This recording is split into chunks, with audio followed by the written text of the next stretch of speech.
ಶುಭೋದಯ, ನಮಸ್ಕಾರ. Welcome to Yoyo Kannada. ಬನ್ನಿ ಈಗ ನೋಡೋಣ ಈ ದಿನದ ರಾಶಿ ಫಲಗಳನ್ನ. ಮೊದಲಿಗೆ ಮೇಷರಾಶಿ. ಎಚ್ಚರಿಕೆಯಿಂದ ಇರೋದು ಒಳ್ಳೆಯದು. ಮೇಷರಾಶಿಯವರು ಮಾತುಗಳು ಅನ್ಯರ ಹೃದಯಗಳನ್ನ ಒಡೆಯಬಾರದು. ಪ್ರೀತಿಯಲ್ಲಿ ಸ್ಥಿರತೆ ಇದೆ. ನೀವು ಪ್ರೀತಿ ಪಾತ್ರರಿಗೆ ಬದ್ಧರಾಗಿರುತ್ತೀರಿ. ವಿವಾಹಿತರಾಗಿದ್ದರೆ ಬಾಂಧವ್ಯ ಆಳವಾಗಿ ಬಲಗೊಳ್ಳುತ್ತದೆ. ಮುಂದಿನ ರಾಶಿ ವೃಷಭ. ಕಠಿಣ ಪರಿಶ್ರಮದ ಹೊರತಾಗಿ ನಿರೀಕ್ಷಿತ ಫಲಿತಾಂಶಗಳು ಸಿಗದೇ ಇರಬಹುದು. ಮಧ್ಯಾಹ್ನದಲ್ಲಿ ಪ್ರಯಾಣಕ್ಕೆ ಆಸೆ ಇಲ್ಲ. ಸಂಜೆ ವಿಶ್ರಾಂತಿ ಮತ್ತು ಆತ್ಮೀಯ ಸಂಭಾಷಣೆಗಳು ಜರುಗುತ್ತವೆ. ಮಿಥುನ ರಾಶಿ. ಸುತ್ತಮುತ್ತಲಿನವರು ಸಂತೋಷದಲ್ಲಿರುವಾಗ ನೀವು ವ್ಯಾಪಾರದಲ್ಲಿ ಮಗ್ನರಾಗಿರುತ್ತೀರಿ. ವ್ಯಾಪಾರ ಪ್ರಯಾಣದ ಸಾಧ್ಯತೆ ಇದೆ. ವೃತ್ತಿಪರ ಯಶಸ್ಸು ನಿಶ್ಚಿತ, ಅದು ಸಂತೋಷ ನೀಡುತ್ತದೆ. ಕರ್ಕಾಟಕ ರಾಶಿ. ಒತ್ತಡ ಮತ್ತು ಇತರರ ಕೆಲಸದ ಭಾರ ಹೊತ್ತರೂ ನೀವು ಗೆಲ್ಲುತ್ತೀರಿ. ವ್ಯಾಪಾರದಲ್ಲಿ ಪ್ರತಿಸ್ಪರ್ಧಿಗಳು ವಿಫಲರಾಗುತ್ತಾರೆ. ಈ ಅವಕಾಶವನ್ನ ಸದುಪಯೋಗ ಪಡಿಸಿಕೊಳ್ಳಿ. ಸಿಂಹರಾಶಿ. ಭಾವನಾತ್ಮಕತೆಯಿಂದ ದೂರ ಉಳಿಯಿರಿ. ಜೀವನ ಬದಲಾವಣೆಗೆ ಸಿದ್ಧರಾಗಿ. ನೀವು ಎಲ್ಲಾ ಕ್ಷೇತ್ರಗಳಲ್ಲೂ ಉತ್ತಮವಾಗಿರುತ್ತೀರಿ. ಮನೆಯ ಮರು ಅಲಂಕರಣದ ಸಾಧ್ಯತೆ ಇದೆ. ಒಟ್ಟಾರೆಯಾಗಿ ಪ್ರಗತಿಯ ದಿನ. ಕನ್ಯಾ ರಾಶಿ.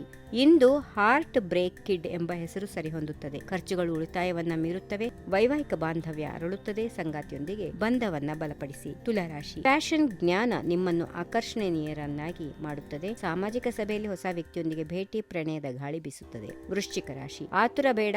ತೀರ್ಮಾನಗಳಿಗೆ ಸಮಯ ಕೊಡಿ. ಪ್ರಯತ್ನಗಳು ಫಲಗಳನ್ನ ನೀಡದೇ ಇರಬಹುದು. ಸಂಜೆ ಪ್ರೀತಿ ಪಾತ್ರರೊಂದಿಗೆ ಕಾಲ ಕಳೆದು ಕಾಳಜಿ ತೋರಿಸಿ. ಧನುರಾಶಿ. ಆತ್ಮಾವಲೋಕನ ಮತ್ತು ಶಾಂತತೆಯ ದಿನ. ಭಾವನೆಗಳು ತೀವ್ರವಾಗಬಹುದು. ಮಧ್ಯಾಹ್ನ ವ್ಯಾಪಾರ ಮತ್ತು ಕುಟುಂಬ ವ್ಯವಹಾರಗಳಲ್ಲಿ ಮಗ್ನರಾಗಿರುತ್ತೀರಿ. ಸಂಜೆ ಉದಾರವಾಗಿ ಖರ್ಚು ಮಾಡಿ ಜಾಣನಂತೆ ಕಾಣಿ. ಮಕರ ರಾಶಿ. ನಿಯಂತ್ರಣ ನಿಮ್ಮ ಕೈಯಲ್ಲಿರುತ್ತದೆ. ಕೆಲಸದ ಗುರಿಗಳನ್ನ ಸಾಧಿಸಿ. ವೈಯಕ್ತಿಕ ಸಮಯ ಕೊಡಿ. ಹೊಗಳಿಕೆಗೆ ಮರಳಾಗಬೇಡಿ. ಆದರೆ ಹಿಂದೆ ಗೌಪ್ಯ ಉದ್ದೇಶ ಇರಬಹುದು. ಕಲಿಕೆಗೆ ಸೂಕ್ತ ದಿನ. ಕುಂಭರಾಶಿ. ಸಣ್ಣ ಸಾಧನೆಗಳಿಂದಲೂ ಸಂತೋಷ. ದಿನ ಸಕಾರಾತ್ಮಕ. ಸಮಿತ್ರರ ಭೇಟಿ ಮತ್ತು ಪ್ರೀತಿ ಪಾತ್ರರೊಂದಿಗೆ ಸಮಯ.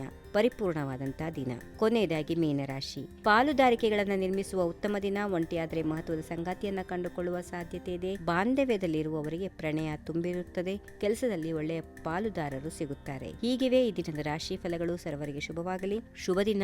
ನಮಸ್ಕಾರ. ಈ ವಿಡಿಯೋ ನಿಮಗೆ ಇಷ್ಟವಾದಲ್ಲಿ ಲೈಕ್ ಮಾಡಿ, ಶೇರ್ ಮಾಡಿ, ಸಬ್ಸ್ಕ್ರೈಬ್ ಮಾಡಿ.